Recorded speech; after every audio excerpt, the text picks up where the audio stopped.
좀 혹시 저희가 보통 보험 그러면 사람들이 이거 보이지 않는 상품을 돈 주고 사야 되는 거라서 어렵게 하잖아요. 네. 왜 이렇게 사람들이 잘 보험에 대해서 멀게 생각하고 이렇게 몰랐는지 혹시 그 좀 아주 기초적인 질문일 텐데 좀 여쭤봐도 될까요? 보험은 네. 어렵다. 어렵다. 어렵다. 네, 어렵다.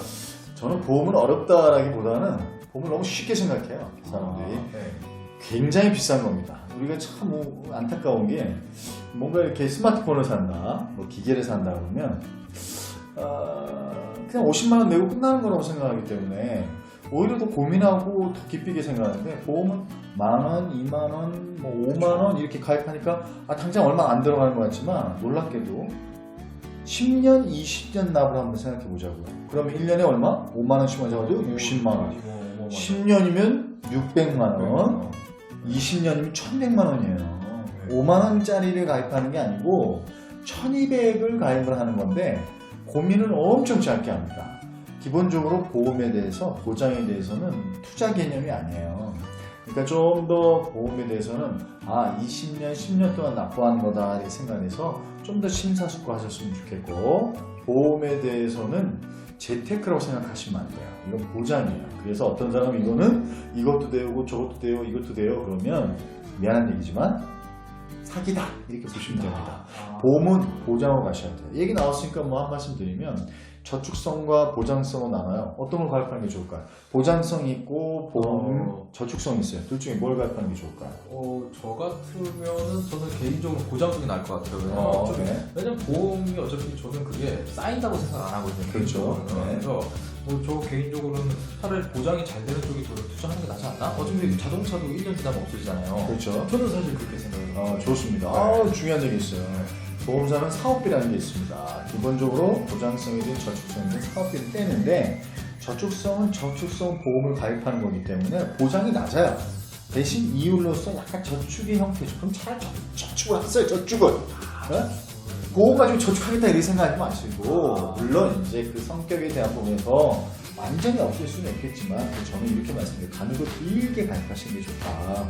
기본적으로 제가 소위 말하는 필드에서부터 지금 매니저, 지점장까지 해봤잖아요. 제가 그 경험 하나 말씀 좀 드리면 보험사는 굉장히 놀라운 어떤 이 금융 관련된 부분의 비즈니스를 하는 게 돈이 매일 들어오잖아요. 돈이 매일 들어오잖아요. 이게 어마어마하게 들어가지고 그럼 어디 투자했어? 부동산에 투자하고 증권에도 투자하고 저축에 투자하고 그걸 가지고 이제 돈 만들어 돈놀이 하는 거죠. 그래서 저는 저축성보다는 보장성이 낫다. 보장성이 뭐다?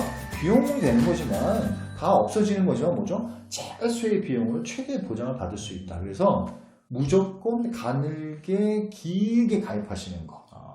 없어도 상관없어요. 나중에 받아서 뭐 할 거예요?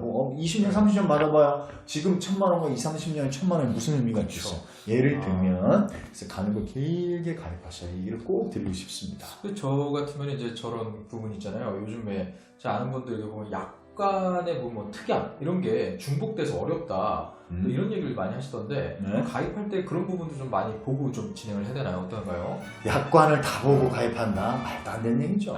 정말 쉽지 않습니다. 무슨 전문가도 아니고. 그리고 사실은 보험사는 가입할 때보다는 지급할 때 굉장히 까다롭겠죠? 네. 가입할 때는 다 될 것 같이 얘기하다가 그러니까 약관 하나를 다 들어가기 시작하면 사실은 지급하기가 애매한 것들이 너무너무 많아요. 그래서 저는 조금은 제너럴하고 너무 큰 부분에서 기대를 하지 마시고 최소한의 비용으로 그래도 정말 중증의 부분을 보장을 받겠다. 그래서 그걸 종신보험이다 얘기할 수 있겠고 그 외의 부분은 건강보험 정도 실비보험이라고 하잖아요. 자, 그럼 여기서 차이 질문 드릴게요. 생명보험과 손해보험의 차이가 뭘까요? 아주 기초적인 건데 이걸 모르시는 분들이 많아요. 자, 생명보험과 손해보험의 차이. 일단 저는 그냥 이렇게 심플하게 생명보험은 그러니까 사람, 손해보험은 뭐 사람 아닌 거. 좋아요. 그거 말고 차이는 잘 그렇죠. 손해보험이 월 납입이 좀 작아요. 대부분 낮아요. 네, 좀 낮아요. 좀 짧죠. 핵심을 말씀 좀 드리면 정액보험과 정률보험의 차이예요. 생명보험은 정해진 금액을 주는 거고 손해보험은 손해 난 금액만 주겠다라는 거야. 아, 남금액만. 이게 아주 중요한 차이죠. 차이죠. 자, 그래서 정액보험이라는 생명보험을 가입을 할 때는 내가 이 부분을 가지고 어떻게 하겠다는 정확한 액수가 나오는 거고, 손해보험은 내가 그러니까 손실이 난 화재라든가 자동차라든가 대인이라든가 사람에 대한 부분에서 뭔가 이렇게 손해가 난 부분들을 해주는 거, 보상을 해주는 거. 그래서 거기하고 이득을 보겠다? 그럼 손해보험이 안 돼요. 근데 생명보험은 좀 이득을 볼 수 있겠죠. 어마무시한 이득을 볼 수 있겠죠. 내가 가입한 지 한 달밖에 안 됐는데, 내가 뭐 그럴 일은 없겠지만, 뭐 혹시라도 사망을 했다. 한꺼번에 다 나오잖아요. 악순환 금액이. 생명과 손해는 기본적으로 좀 차이가 있고, 저는 생명보험은 종신보험 가입하고, 손해보험은 실손보험 가입하고, 이 두 가지만 딱 양비축으로 가져가도 대신 보다 가늘고 길게 가입하셔도 절대 저는 아쉬울 부분이 없다. 근데 이거 가지고 뭐 재테크를 하겠다, 뭘 하겠다, 무의미한 거죠. 뭐 절세 수단으로도 많이 사용한다 이런 말도 있잖아요. 절세 수단으로 많이 쓰죠. 세금에 대한 부분에서 많이 쓰긴 하는데 조삼모사예요, 제가 봤을 때.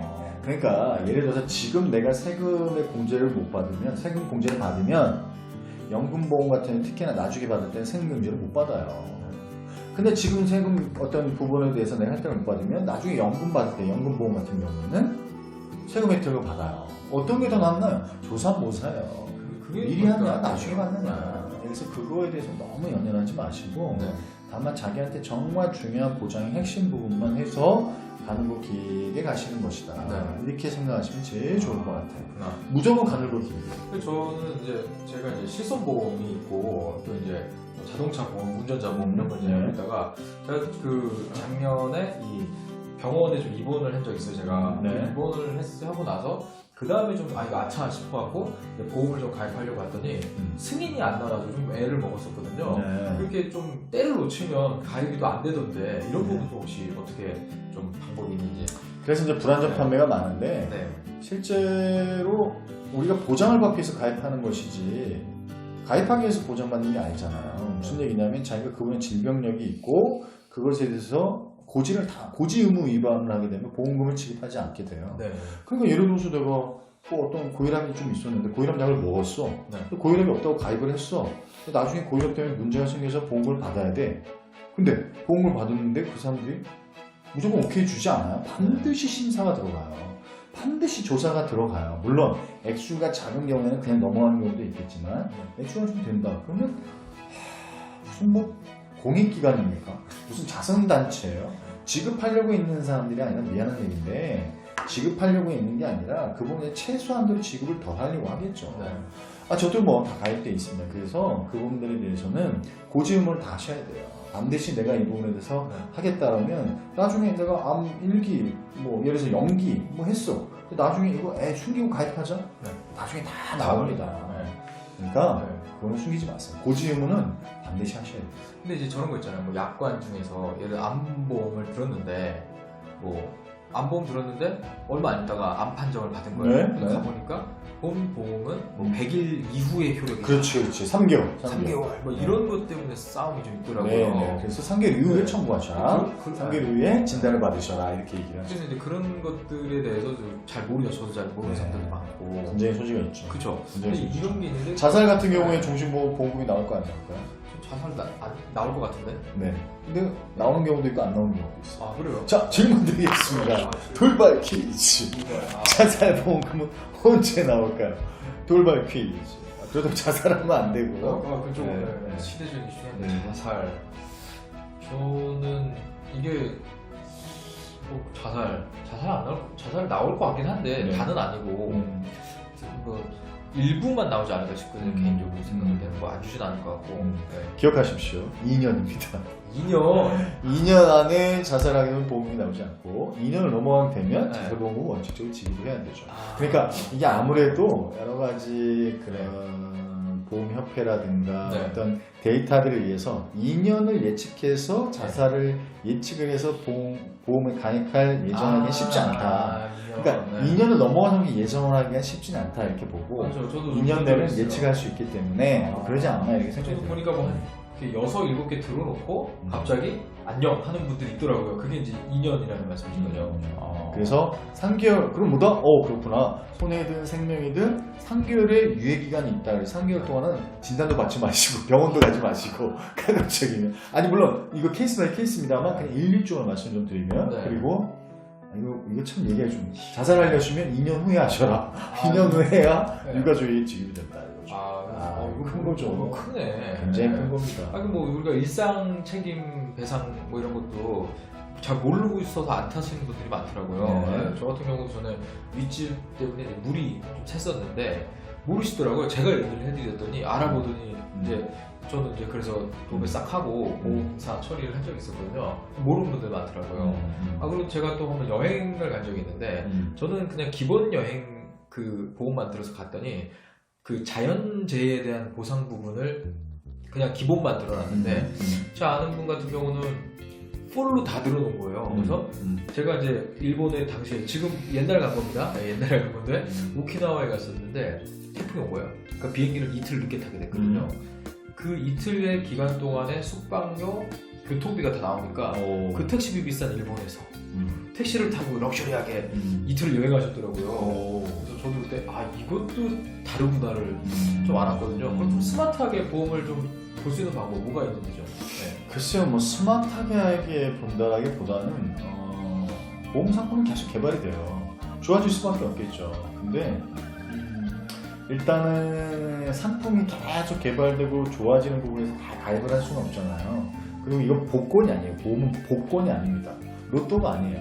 이거 딱 당첨되고 이게 아니라 제너럴하게 넓게 이렇게 하는 거니까 지금 얘기한 케이스는 굉장히 특이 케이스고 그런 경우는 거의 없죠. 그래서 제가 봤을 때는 스마트하게 보험을 가입한다? 오히려 좀 고지식하게 원칙적으로 가입하는 게 훨씬 더 낫다. 이렇게 주장을 하죠. 알겠습니다. 저희가 오랫동안 방송하면 좋겠는데 길면 안 돼요. 길게 해도 돼요. 궁금한 거 좀 물어봐요. 궁금한 게 많은 것 같아요. 끊어가지고 제가 그거 해도 돼. 마지막 질문. 라스트 질문. 마지막 질문이 있다면 그러면 이제 보험을 저희가 보통 지인한테 가입을 하는 경우도 있고 아니면 뭐 설계사를 소개받는 경우도 있고 요즘은 다이렉트 인터넷으로도 많이 하잖아요. 근데 저 개인적으로 볼 때는 사실 그 설계사가 편해요. 개인적으로 해보니까 왜냐면 귀찮은 게 없는데 또 한편으로는 이게 가입할 때만 살짝 잘해주고 좀 지나면 이제 좀 그렇잖아요. 이게 어느 쪽에 좀 가입이 가장 적절한 건지 가장 핵심적인 질문이기도 하죠. 이게 조심스러운데 저도 설계사를 해봤기 때문에 필드도 하고 또 조직도 빌드업 해보고 이제 지점도 운영해보고 그럴 때마다 솔직히 말씀드리면 사업비라는 부분에 있어서 설계사한테 들어가는 사업비가 꽤 많아요.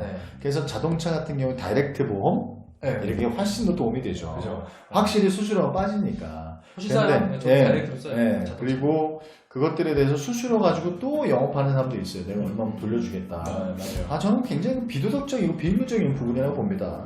그냥 사업비에 대한 부분에서 수수료 줄 건 주고 오히려 제대로 서비스를 받는 게 제일 중요한데 이게 근데 참 조심스러운 게 이게 영업비밀일 수도 있는데 기밀인데 2년 동안 선사업비가 다 빠져요. 그러니까 뭐냐면 선취 수수료로 다 빠져요. 보험료에서 2년치 동안 그 회사와 그 설계사가 받을 수수료가 다 빠져요. 그러면 2년이 지나고 나면 그 상품에 대해서, 그 보장에 대해서, 그 고객에 대해서 관리를 잘 할까요? 안 할까요? 당연히 안 하겠죠. 안 하죠. 이게 안타깝습니다. 그래서 비밀이 숨어 있었군요. 안타깝지만 수수료 체계도 그렇기 때문에 설계사한테 너무 그런 부분들을 10년이고 20년이고 근데 2년 동안 이미 수수료가 끝났는데 이 사람도 먹고 살아야 될 거 아니에요. 그래서 그럼 이제 2년 지나면 이제 또 재가입도 좀 시키고 청약도 좀 시키고 그렇게 할 수밖에 없는 거죠. 그러니까 구조적인 부분이에요. 그래서 뭐 냉정하게 따지면은 그러면 어떻게 해야 될까라고 생각하면 설계사의 기대치를 낮추세요. 그렇지만 내가 기본적으로 그것들에 대한 어떤 조언을 받을 수 있다 이렇게 생각하셔서 하시면 좋을 것 같아요. 자기가 좀 공부 좀 해야지. 그죠. 너무 공부들 안 해. 모르잖아. 생명 모르잖아. 그러니까 이런 거. 저 와이프. 야이브가 그렇지. 찬스가 있잖아요. 찬스. 그래서 오늘은 좀 굉장히 좋네요. 또 보장 전문가, 금융 전문가로서 그래서 나중에 또 증권회사 제가 또 있었으니까 네. 또 증권 관련된 부분에서 증권편, 보험편, 진짜 영어편 이런 걸로 확장해 보시죠. 좋습니다. 네. 좋습니다. 확장해서 원래 이 오래 찍지 말라 이런 말이 있기 때문에 알겠습니다. 저희가 오늘 마무리하도록 하겠습니다. 자, 오늘 저희 정경호 TV, 신코치 TV 같이 콜라보를 처음 찍어봤는데요. 여러 편을 좀 찍어서 같이 한번 좀 이렇게 업로드 시켜서 많은 정보를 좀 공유할 수 있는 이런 프로그램을 만들어 보도록 하겠습니다. 정말 감사합니다. 고맙습니다. 네, 감사합니다.